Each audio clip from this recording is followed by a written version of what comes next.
I've had some interesting exchanges with people recently on the nature of reason and the emotions, and almost to a person, this idea that can somehow change the emotions creates quite a bit of resistance, and that resistance is quite justified because it can't. So I wanted to clarify the whole situation that we're in, and I've created a slide here with various bits on it. You can see it's cut into two bits. Phenomena, the phenomenal world, everything that you experienced basically is the phenomenal world. And being, well, I'm hoping that those terms become clearer as I go through this. But let me make one thing clear. The average person lives in the world of phenomena and pretty much nothing else. You know, my dogs live in the world of phenomena. It's, food time, so they're happy. It's go outside in the rain and have a crap and they're not happy. It's just pure reactions to the environment all the time. They're part of the physical world and they react to it as circumstances dictate. So sometimes they're happy, sometimes they're not, and that's how most of us live.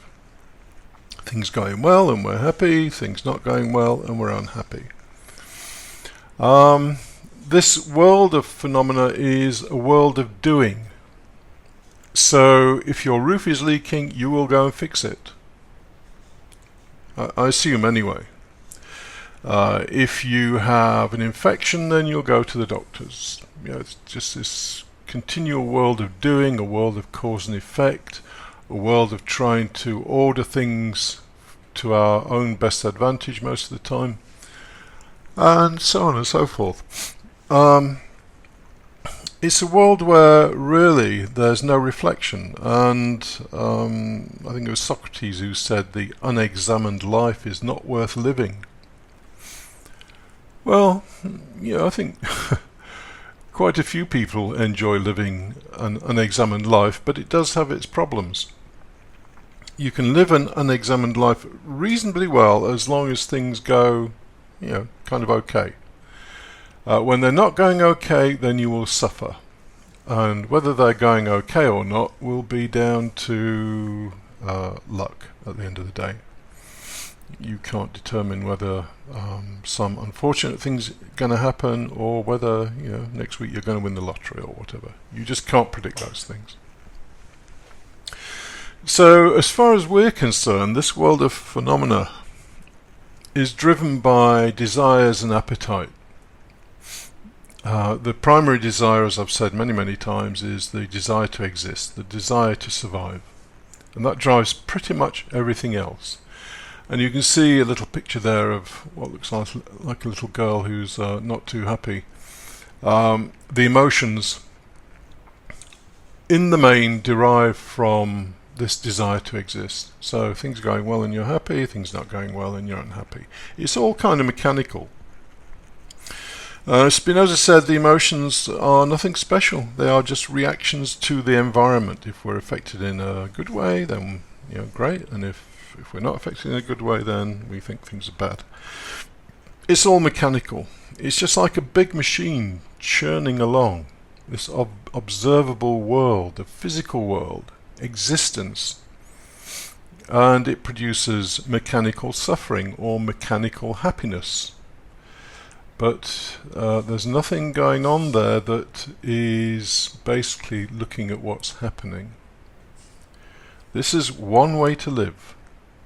And as Spinoza said, the unexamined life, or the unconscious life as he would call it, is a life that is just used and thrown away. That is how the universe uses it. Well, how else is it going to use it? It's just a person being buffeted about by life with no real awareness of what's happening, And so they fulfill their function, the function that they fulfill, which is typically, generate the next generation, to have kids and provide a home for them and to produce the next generation, so that they can in turn produce the generation after that. And we either see that as totally futile and pointless, which from a human point of view it certainly seems, or we can take the view that the universe is much bigger and basically operates according to its own laws, and maybe there's stuff that we don't understand. Maybe there isn't. Maybe it is truly futile. But there are lots of people who say that, well, actually, maybe this big meat machine called planet Earth is fulfilling some kind of function. And maybe it is. I don't know. Either way, the result is the same. We live a mechanical life, we suffer, and we die. Now, note the words being and doing, because being is not, or doesn't share the same characteristics as doing. Doing is always a cause and effect thing. It's always mechanical. And doing is basically, from our point of view, intervening all the time in what's happening. So I'm thirsty, so I go and get a drink of water. I do something. I intervene in that situation. I just don't sit with the thirst. I go and get a drink of water. But there is a part of us that can observe. So I've got a list of words here that are the best list that I can put together to try and convey this thing of being. So, just to make the point, the world of phenomena is the world of emotions. Your emotions are mechanical, and they will happen in the way they happen. And your emotions will always dictate what you do at a phenomenal level. Your reason and being has no power. We're not talking about something here that is interventionist. Being is something that is yours, but it's not part of the cause and effect chain in life. It's not, it cannot intervene in life. If there's a 40-ton truck heading your way and you're in the middle of the road, being cannot help you with that. Similarly, if you have just lost someone that you love a great deal and you are in deep grief, being cannot help you with that either. So what the hell is the interest in being? Well,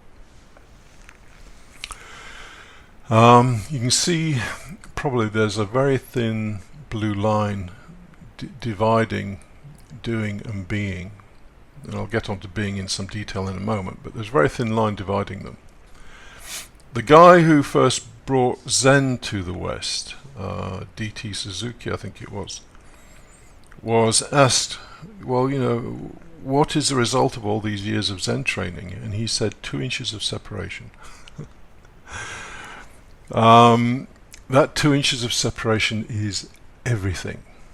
It means that something within you has a certain kind of freedom. Yeah, you may still be in deep grief. You may decide to eat an ice cream even though you don't want all that sugar and fat, because the emotions and the desires determine your life at the phenomenal level. But something within you is watching it. It's not intervening, it's just understanding. So let me go through these terms, because many people that I've spoken with and had dialogue with have said, well, so when I say a man of reason, they immediately think, oh, nobody can be a man of reason.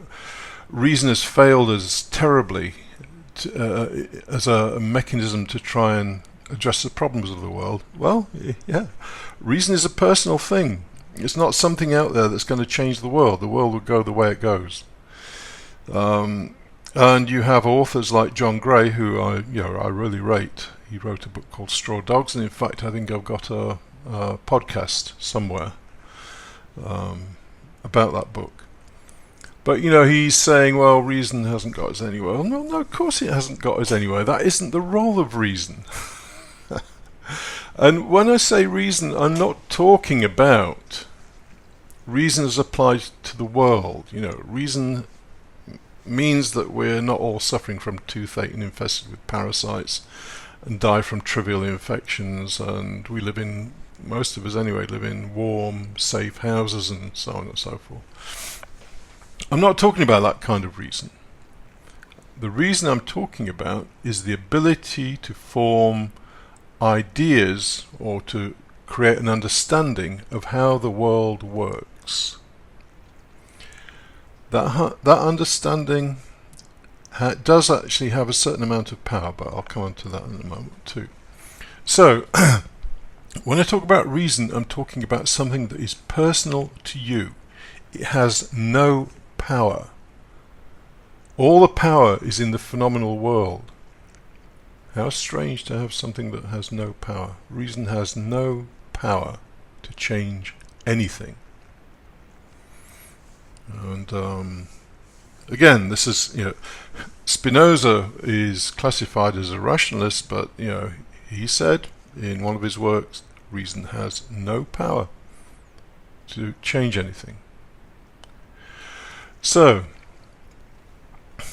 reasoning. So, I'll give you a good example. So, I've already mentioned that all your emotions are linked to the idea that you want to survive. I don't think most people would argue with that. You clearly do want to survive. And as a result of that, your body and emotions are in the body, they're not in your mind. The body in the world of phenomena is everything. That's what you are, a body. So when you become ill, then your mood will change. You might become depressed. Or if you lose a load of money and your security is threatened, you will become anxious.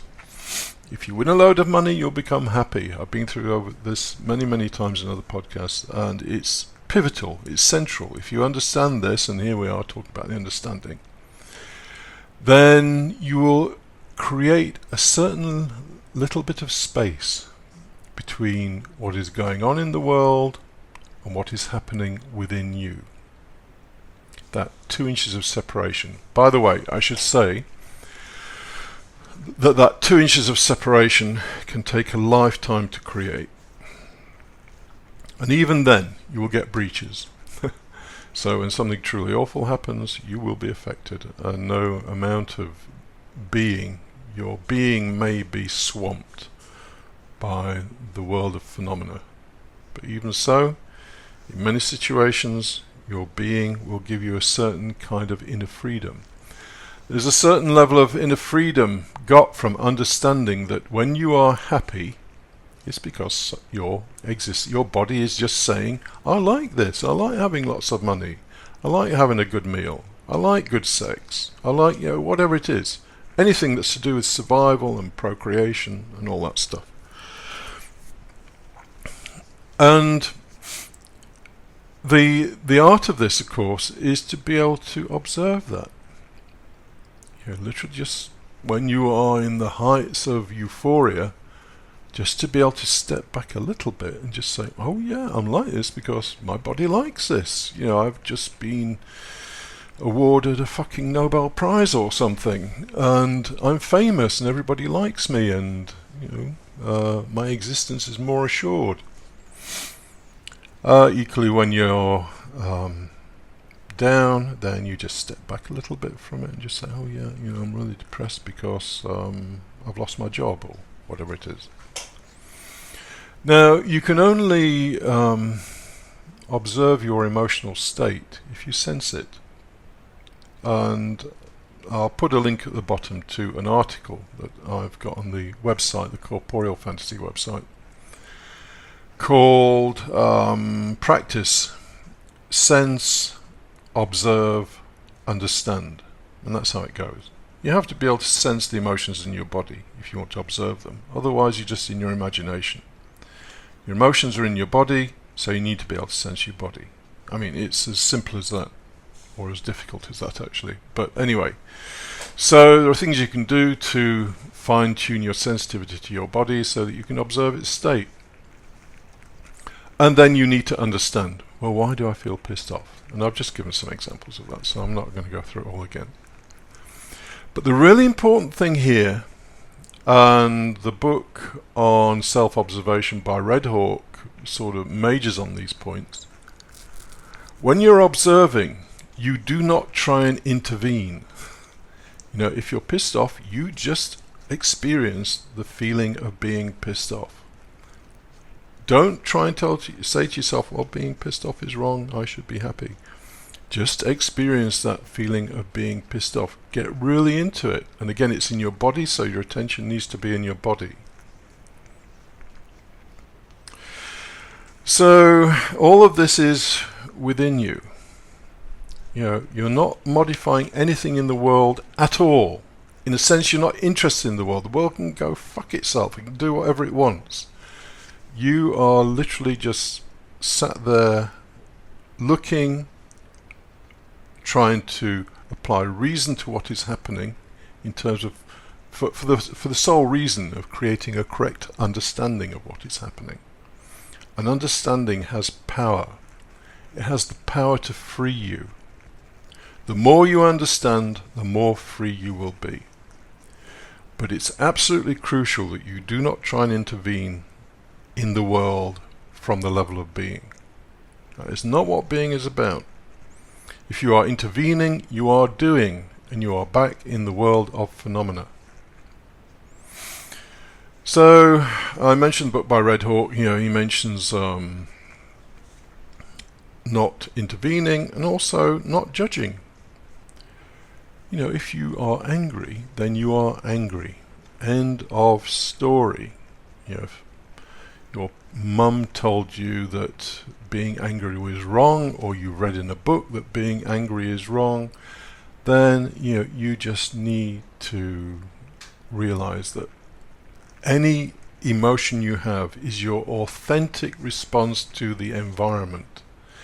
Any ideas that you have around that emotion in terms of trying to modify it or judge it is stuff that you just picked up from the environment. It's, you know, it's basically not what you are. Those ideas that anger is wrong, or lust is wrong, or you know, whatever emotions you happen to be experiencing are wrong or wonderful. You know, the other side of it, they're just emotions. They're just part of the phenomenal world. It's just you manifesting in the phenomenal world. And if you are wholly in the phenomenal world, then you're nothing more than a machine, and good things will happen to you and bad things will happen to you, and you get to the end of your life, and basically poof, you'll get to the end of your life. And typically as people get older, they tend to get a little bit bitter and resentful. Why? Because they had all kinds of expectations and things didn't go how they wanted. So if you don't want to grow old and bitter as you get older, then you need to do something like this, because it creates a certain kind of inner freedom, and with that inner freedom comes a kind of inner joy. It's your own power. Nobody can take it away from you. I think I probably mentioned this before, but in the book by Taleb, Fooled by Randomness, and Taleb is, you know, he's inclined towards the Stoics, and particularly Seneca. And he says, when the executioner comes, make sure you've had a good shave and you are wearing your best suit. In other words, you are active within yourself. And again, I've produced an article about being active or passive, and again, I'll put a link below.